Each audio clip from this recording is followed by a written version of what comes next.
Ayaw ko tabihan ni Lindy. Ano? Ayaw tumabi ni Lindy. Dito yung pinggan kina, tinanggal niya talaga yung pinggan.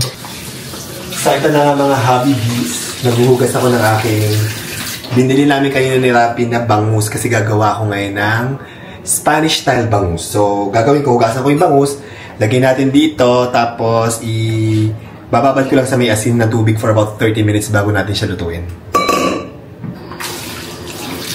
Gumamit pala tayo ng tatlong malalaking bangus para sa aking lulutuin tonight. At ito, iba-brine ko na yung ating bangus sa tubig na may asin for 30 minutes. Yan, ganyan ko rin ng asin. Tansya-tansya lang. Ano lulutuin niya? Oh my gosh, I missed that so much! Huh? Yes, because we're happy. Nag-request ako niya last time, hindi mo naman ako pinagbigyan, pero sa Rappi. Magluluto tayo. Na-miss ko, tagal. Isa to sa mga pinakamasarap niyang recipes. Yes, ang Spanish style. Tapos every time nilulutuan niya yung mga friends namin, talagang laging patok. Yes. Pero ang dali nito lutuin, kaya ito lagi. Kiss na muna. So malapit na matapos ang ating pag-brine ng bangus. Ang mga gagamitin natin, ito lang.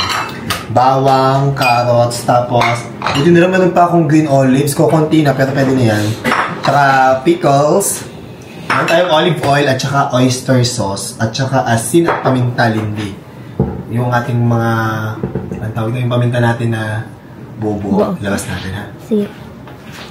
So mag-start na tayong gumawa ng Spanish style bangus. Muna kong gagawin, ilalatag ko muna sa ilalim bawang. Pero kalahati lang muna ng bawang natin. Buo-buong bawang lang donut na tinalupan ni Lindy. Yan. Sa gitna, sa ilalim. Kalahati lang muna. Yan. Tsaka yung carrots, kalahati lang din. Yan. And then, lagyan natin ng dahon ng laurel. Yan.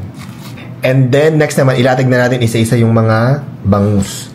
Inuuna ko yung, inilalagay ko sa ilalim yung ulo kasi pag nagpa-pressure cooker tayo, nasa ilalim kasi ng ano, yung medyo na ano agad, na medyo hindi naman nasusunog pero natutusta ng very light. Kaya ulo at saka buntot yung nilalagay ko sa ilalim. Ganyan. I-arrange lang natin yan ng mabuti. Ganyan lang. Tapos, sa may gitna niyan, ilalagay mo na uli yung mga natira mong carrots at saka bawang. Ilalagay uli natin. Yan. Ilalahat ko na yung mga natira. Tapos, tsaka ko ilalahat na yung natitirang bangus. Lalagay ko sa ibabaw. And then, lagyan na natin ang pamintang buo. Tansya-tansya lang ako maglagay, guys. Yan. Olives. Yan yung mga olives. I-spread mo lang dyan. Kung gusto nyo marami, go. Kung gusto nyo konti, bahala kayo. Kanya-kanya yung gusto. Lalagyan ko natin ng pickles. Lagyan natin ng asin. Tansya-tansya lang din ng asin ko. Guys. Yan.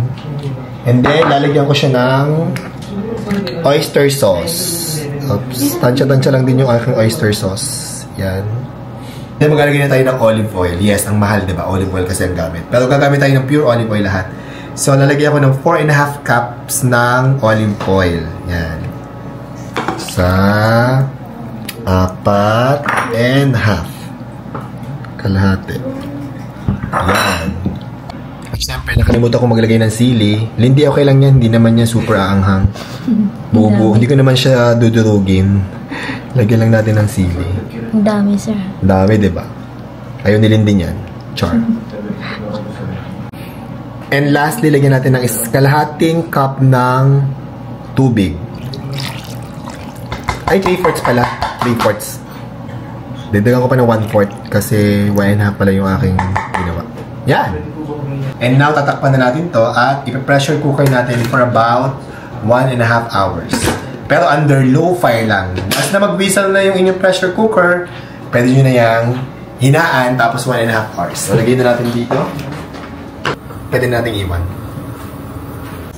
Tapos na ang 1.5 hours, tingnan na natin ang itsura ng ating teka lang, at ating lalagyan ng kailangan itong pa lalagyan ng tubig para yan ang sinasabi ko.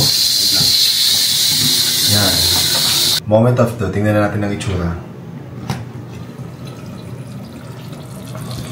Oh my God! Ayan, ang ating Spanish style bangus. At eto na ang ating Spanish style bangus. Piling ko hindi masyadong maganda yung pickles na nabili ko. Pero pwede na yan kasi gutom na kami. So, may nadali na. Kasi gutom na. Pero mukha siya masarap. Yes, ano masarap. Let's see. So, ito na yung kinuha ko muna for now. Yan, ang ating Spanish style bangus. Kumusta ang ating Spanish sardines na bangus? Hindi pala sardines, bangus pala. Dami na kain ni Rapi, dalawa. Yan pa yung ating natira. Nadudog ko yung iba. Ano, Eric? Sarap? Super po. Si Happy David, mamaya daw kakain. May ginagawa lang. Yes. No. Hindi na makapagsalita. Oh, sabay na si Lindy tsaka si Happy David kumain. Kasi may ginawa pa. Ano, kumusta ang ating... Ayaw ko tabihan ni Lindy. Ano? Ayaw tumabi ni Lindy. Dito yung pinggan kina, tinanggal niya talaga yung pinggan. Tapos doon talaga siya sa malaki. Bakit yung lumalayo kay Happy David, Lindy? Wala po, sir. Gusto ko lang kumita. Kain na ikaw, Mem. Hindi ka nagkakanin, Mem. Kain ka na. Ang sarap ng ulam natin, as in, yummy.